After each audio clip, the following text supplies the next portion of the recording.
Welcome to Proven and Probable, where we focus on metals, mining, and more. I'm your host, Maurice Jackson.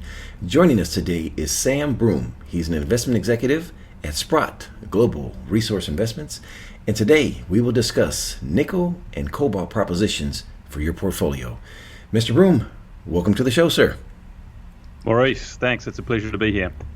We brought you on the show today because you've truly carved out a niche for yourself in the space with regards to nickel and cobalt. Many speculators don't hear much about these metals and the value propositions that they may present. So we're delighted to have you on the show here. Yeah, thanks for having me. I'm looking forward to it. So let's begin our discussion here with nickel. And Sam, at the 10,000 foot level, share with us the supply and demand fundamentals for nickel. Sure. Nickel is actually quite an interesting market. It was a darling back in the sort of early to mid, even to late 2000s, up till about 2007 and 8, where the price rose dramatically. A lot of people and a lot of speculators made a lot of money in the nickel market in the 2000s. What basically happened was the Chinese came up with a new way of producing largely stainless steel, which is the main use for nickel. So formerly they were using refined nickel to produce stainless steel, which is nickel is a fairly rare metal. There's not a lot of high quality deposits out there. But what they did was they figured out a way to turn ferronickel, which is basically an iron-rich nickel dirt, weathered rock, and you'd be able to use that as a replacement for refined nickel and creating stainless steel. So that truly was almost like a shale oil moment for the nickel market and drastically changed the cost structure of the industry. It also coincided with, I guess, the global financial crisis in '08, and then nickel promptly fell off a cliff. It was trading for about $55,000 a ton. It was as low as, I think, almost $7,000 a ton about a year ago. So we're talking an 80% decline over the last 10 years in terms of the nickel price. So what resulted was all of a sudden you had this flood of nickel or iron-rich nickel pig iron or ferronickel that flooded into the market from places like Indonesia and the Philippines, and it basically destroyed the price of nickel. If you look at a chart of a long-term chart of the nickel, the refined nickel stores on the LME, you'll see exactly what happened. Basically, supply went through the roof. And we saw this huge accumulation of nickel. The nickel market was in a huge surplus for years and years, and so to this very day, there are still huge amounts of nickel on the LME compared to historical norms. So that's why a lot of people still steer clear of the market. One key thing to note, though, is the last few years, the nickel market or the refined nickel market has been in a deficit. So if you look at that very same chart, you'll notice that stockpiles have been starting to draw down, and that's initially what got my attention.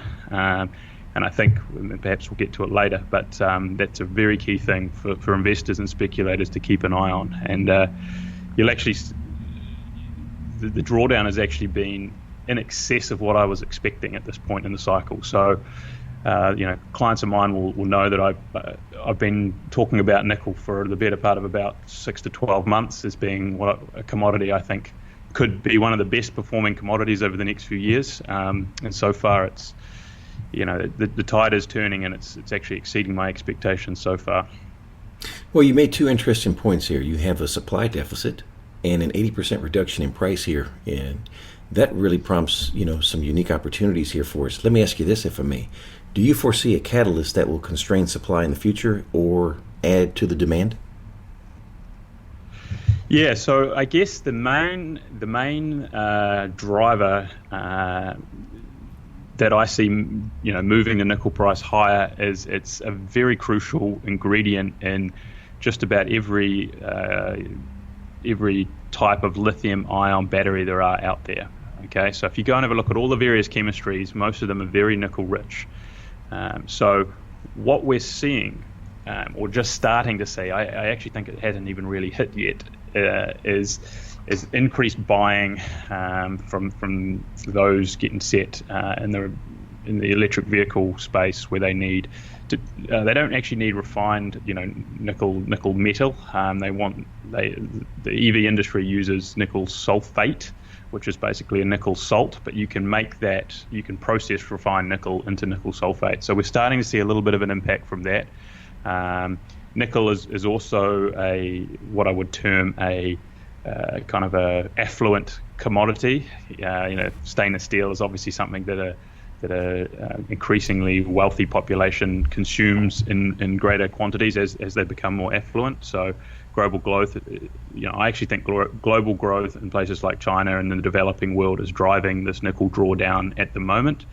But I do foresee that in the near future, probably not in the next 12 months, but maybe 18 to 24 to 36 months down the track, the growth of the electric vehicle industry is going to be what drives nickel demand, refined nickel demand. And the key thing to note here is that all of that additional supply that came onto the market back in the late 2000s with the invention of nickel pig iron is completely unsuitable and unusable in the electric vehicle space. So basically that can go towards servicing demand from stainless steel fabrication and production, but it cannot be used at all to create electric vehicles and lithium ion batteries to go into the cathode of lithium ion batteries. So in a nutshell, that EV demand is going to directly impact on what we term class 1 nickel, which is what the LME stockpiles represent. You hit on some very key points here, and that's a lot of ambiguity that I hear regarding the nickel spaces. There's excess supply that can be used, and you just addressed it cannot be used. So for our listeners, please do take note here. But I want to stick with this theme here for the supply deficit. Where is current production coming from, and will that remain for the future? Yeah, so there's two very distinct, again, different styles or different classes of nickel supply here. The pig iron and the ferronickel that's coming out of, that's getting fed into the Chinese blast and arc furnaces. So this is the supply that can't be used by electric vehicle fabricators and manufacturers. Is coming from places like, primarily from places like Indonesia and the Philippines. So basically what they do is they literally just dig it up and put it on a ship and ship it to China, and it's basically like iron, nickel rich dirt that goes over there. So that's where that supply largely comes from. There's a little bit coming out of Australia, but mainly places like New Caledonia, Indonesia and the Philippines. Class 1 nickel or refined nickel comes from a whole host of other places around the world. Major producer is Russia, with Norilsk Nickel, one of the larger mining companies out there that is a major producer of nickel. Outside of that, another major name you probably would have heard of is something like Voisey's Bay up in Canada. But outside of that, there's very little in the way of primary nickel production, primary nickel sulfide productions, I should say. So sulfide mines, we won't get too much into the weeds here, but they are the type of mines that can easily produce refined nickel, and they are very rare, and there has been next to no major discoveries, at least in the last 5 years. The last one I can think of was the Sirius Resources, who was run by legendary Australian prospector Mark Creasy. They discovered the Nova Bollinger, I think it was back in 2012, if I remember rightly. That's the last major nickel sulfide discovery that I can think of. So that was over 5 years ago now. So that gives you an idea about how little nickel exploration there has been and how many new high-quality Class 1 nickel discoveries and new projects are in the pipeline. It's basically non-existent. Now, Sam, with the exclusion of Canada, for our listeners, how mining-friendly are these jurisdictions? So, I guess Russia's pretty topical at the moment with the with all the sanctions that are going on at the moment. The Norilsk, the Russian company I mentioned, their share price got smashed 20% yesterday on the news. So Russia's kind of self-explanatory. I personally think Russia's very cheap right now, but it does come with a high degree of geopolitical risk given the tensions there. The other, the ferro and the ferronickel and the pig iron producers, I would say, have a moderate to high degree of geopolitical risk. For those of you that aren't familiar, the Philippines have been doing all sorts of things and a lot of talk about cracking down on their mining industry and banning all sorts of open pit mining, basically exclusively because of the damage that these nickel laterite mines have been causing to the countryside. So I would say there's a relatively high degree of risk and potential disruptions to supply from that side. Outside of that, you're looking at places like Australia, Canada, the US, parts of Africa. There's potential around the world, but it's just finding these deposits because they are so rare and so hard to find that we're just seeing next to nothing come through in terms of new high quality sulfide deposits that are capable of cheaply producing class 1 nickel. Give us some numbers here. What are the global costs for production versus the all-in sustaining costs on nickel? Yeah, it's hard to give an exact number, but last I checked, I would say cash costs, industry-wide cash costs, are average around somewhere around $4 a pound, $5 a pound. If you take in all-in sustaining costs, you're probably looking above $6.50 a pound. And if you take into consideration the true cost of production, including capital costs, which you should always do, it's probably above $7 or $8 a pound. So nickel's currently trading in the mid $6 a pound, or about $14,000 a ton. So by and large, the industry is underwater at these prices. Switching gears, let's delve into cobalt. Sam, again, at the 10,000 foot level, share with us the supply and demand fundamentals for cobalt. Sure, cobalt's completely different to nickel in a way, even though they're often found together. The main, by far and away the main producer in terms of a jurisdiction of cobalt is the Democratic Republic of Congo, which I would probably describe as one of the worst, I should say the highest. It's a country with the highest geopolitical risk of almost any that I know right now. There's a whole lot of strife in terms of what's happening with the government there. Their formerly democratically elected president has failed to step down as he is constitutionally mandated to. That was over a year ago now. So there's a whole lot of shenanigans going on there, a whole lot of conflict, potential for civil war, that type of thing. I don't know whether that will happen or not, but there's some not good things going on over there. On top of that, it's a very poor country. There's a lot of historical conflicts between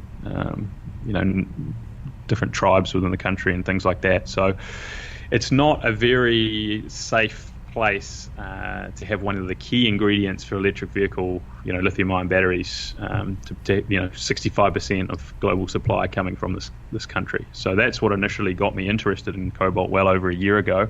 I don't know if you're able to link to some articles, but I can send you some articles, Maurice, that I've put out about a year ago that kind of explain the situation there. But so basically we've got a huge amount of supply coming out of a single country that has extremely elevated geopolitical risk. Demand side of the equation, the main driver moving forward is going to be the growth of electric vehicles. Now, cobalt is, along with nickel and a few other elements, is one of the key ingredients in the cathode component of electric vehicles. So it is the ingredient that controls or has a large impact on both the stability and the amount of energy a battery can store. The amount of time you can draw, or the amount of energy that the battery can hold, and it greatly affects the range of your electric vehicles. So I can't see it being replaced anytime soon, and I can see a huge increase in demand coming as electric vehicles proliferate.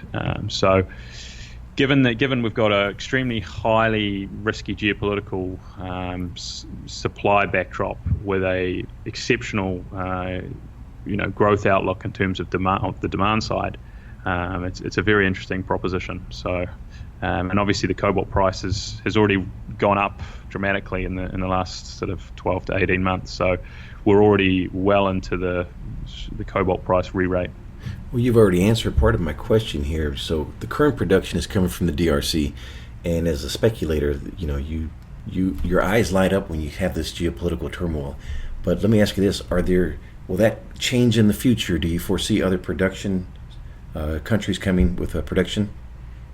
Cobalt's a really interesting one because it's rare, but it's relatively pervasive in very low quantities in rocks around the world. But what is really rare is cobalt in economic concentrations. So there are very few places around the world that have cobalt in economic quantities that can be mineable. So basically, the main source of cobalt that I see outside of the Congo moving forward is likely to be laterite. So the very same type of deposit that the nickel pig iron we talked about earlier often has very high, or not very high, but economic quantities of cobalt in it. And the one key jurisdiction I've been focusing on is Australia, because it has the same type of deposits as the Philippines and the Indonesias and the New Caledonias that we've talked about, yet it's obviously a far safer jurisdiction. So there are a handful or more of these nickel cobalt laterite plays in Australia, and that's where I've largely been focusing my attention, because I think that the electric vehicle industry is going to value security of supply over price in the mid to long term. So in other words, they'll be willing to pay up for their nickel and their cobalt in particular, if it's being mined in a jurisdiction they're not worried about blowing up into a civil war and losing that supply in 6 months' time. Because these companies are spending billions of dollars in capex, building these factories. The last thing they need is supply crunch when it comes to cobalt. So I'm keeping a very, very, very close eye on the Australian nickel cobalt plays. I will say though that these type of plays are more of a speculative investment than a investment grade type of proposition. They are, I view them as being almost at the money at current prices. So they do require higher nickel in particular prices, but nickel and cobalt prices to actually pay off in the long run.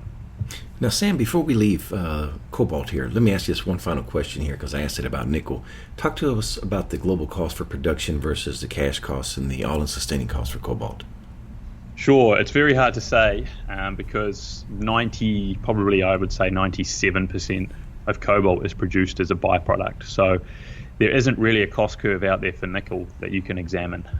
Usually it goes as either a credit towards nickel or copper production. So looking at it in terms of the cost to produce cobalt doesn't, I don't really have any good figures out there. Sorry. What I would say is, look at cobalt as a way to render these other nickel in particular, but nickel and copper projects economic. For example, there's a company I watch relatively closely that just put out a feasibility study. The nickel all-in sustaining costs per pound is something like $5 to $6, and with the cobalt credits that drops to about $1. So that goes to show you how much the cobalt credits they're getting from their project go towards making these projects economic. So basically renders a project that would be completely uneconomic at current nickel prices, moderately economic at current prices, and extremely economic at say $20,000 a ton nickel. Well, Sam, thank you for a very comprehensive interview regarding cobalt and nickel. Let me ask you this here. Does Sprott Global Resource Investment still provide a free grading of one's natural resource portfolio at no cost and obligation? Absolutely, yes. So if you want me to take a look at your portfolio, particularly those with a sort of EV metal and material focus, I'd be more than happy to give you a no obligations ranking of your portfolio.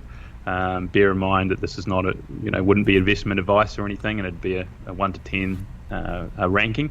But if you would like to take me up on that offer, my email is sbroom, so that's SBROOM at sprotglobal.com. So I'd be more than happy to receive your requests and give you no obligations ranking there. And Sam, let me ask this as well. How do you want someone to forward an email to you? Is this an attachment or just in the body of the email? Either or, so you can either attach a Excel attachment or simply just list your portfolio in bullet point form in the email. All right. And also, do we have a contact phone number for you there at Sprott? Yes, we do. So you can get me at 800-477-7853 and just ask for me. My name again is Sam Broom. And Sam, give us that number one more time. It's 800-477-7853. And for our listeners, we want to remind you to register for the Sprott Natural Resource Symposium, which will be conducted the 17th through the 20th of July in Vancouver, British Columbia.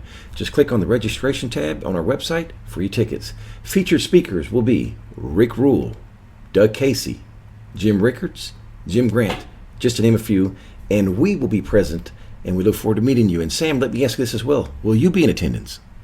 I am certainly planning on being there. I have my first child due in early August, so as long as that doesn't happen ahead of schedule, I will certainly be there. All right, look forward to seeing you there. And last but not least, please visit our website, www.provenandprobable.com, where we interview the most respected names in the natural resource space. You may reach us at contact@provenandprobable.com. Sam Broom of Sprott Global Resource Investments, thank you for joining us today on Proven and Probable. Thank you for joining us today on Proven and Probable. Remember to like and subscribe for more conversations with the most respected names in the natural resource space. Check out our website at www.provenandprobable.com. The information presented on Proven and Probable is provided for educational and informational purposes only, without any express or implied warranty of any kind, including warranties of accuracy, completeness, or fitness for any particular purpose. The information is not intended to be and does not constitute financial, investment, or trading advice, or any other advice. You should not make any financial, investment, or trading decision based on any of the information presented without first undertaking independent due diligence and consultation with a professional broker or competent financial advisor.